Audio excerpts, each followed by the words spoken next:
apporté la rencontre d'aujourd'hui avec les Philippins? Toujours expliquer les grands enjeux. C'est évident, l'actualité a été élevée par le Sénat, la composition du Sénat, les 61 membres du Sénat. Ensuite,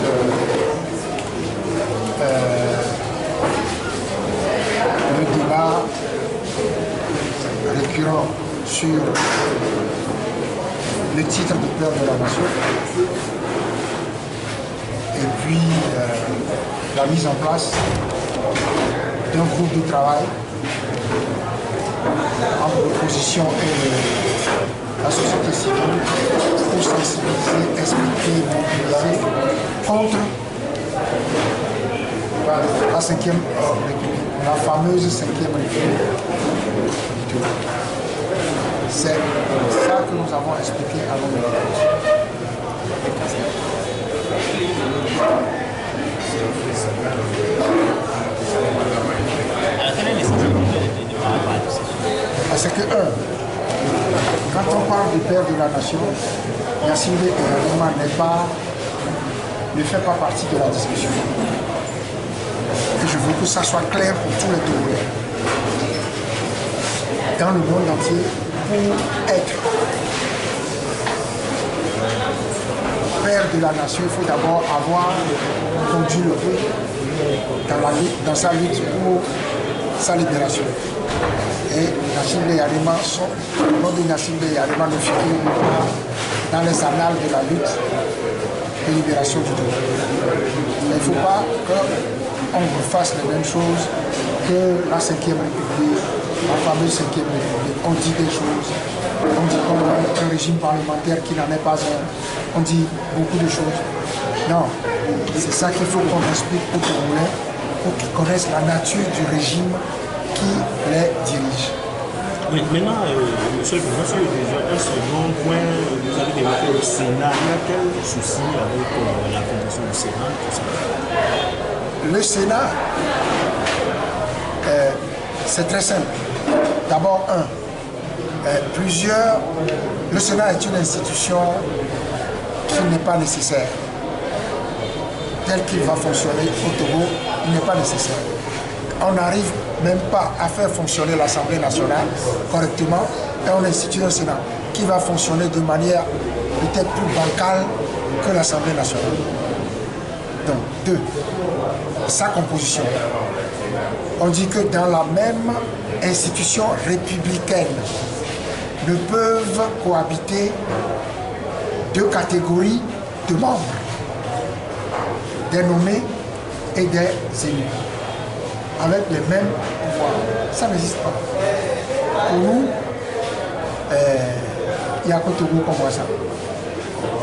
Quand on leur demande où ils ont trouvé ça, ils disent ça existe en Côte d'Ivoire, ça existe ici. Je ne connais pas la constitution de la Côte d'Ivoire pour nous prononcer sur ce sujet. Mais je dis simplement que c'est sans tête. Il y a aussi un accent sur la manifestation qui arrive. La manifestation du 23, à laquelle nous avons invité les populations à Kassimé le dimanche 23 mars prochain. Oui, c'est ça, c'est par ces mobilisations-là que nous allons sensibiliser, expliquer aux Togolais ce que contient la Constitution de la fameuse 5e République. Que ce sont des incongruités énormes. Mais je ne veux pas défouler le sujet avant que le moment arrive.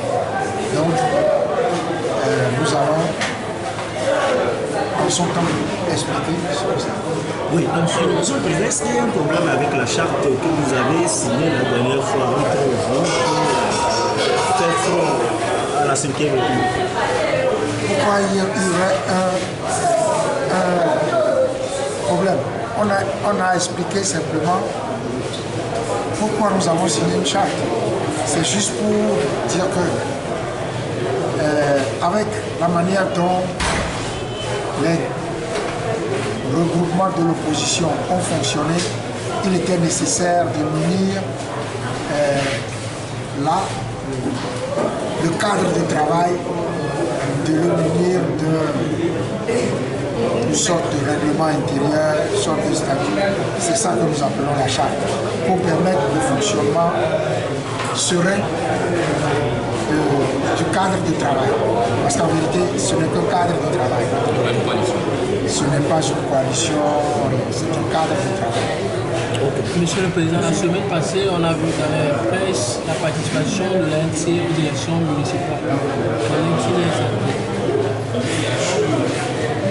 Ouais, heureusement que je me suis dit qu'il faut que je sois serein pour répondre à vos questions. Chacun doit travailler.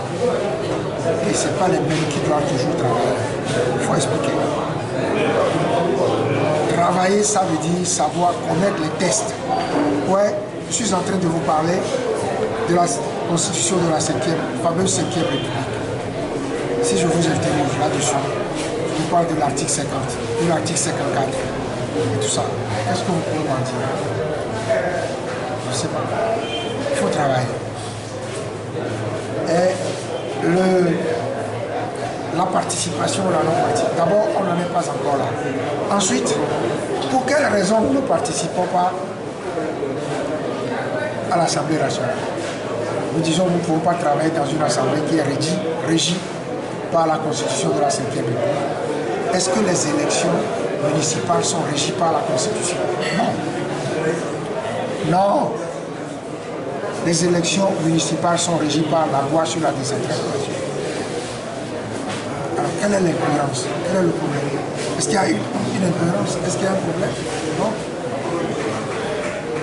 Travaillons, nous lisons les tests et nous comprendrons beaucoup de choses. Merci. Monsieur le Président, il y a une question qui me vient.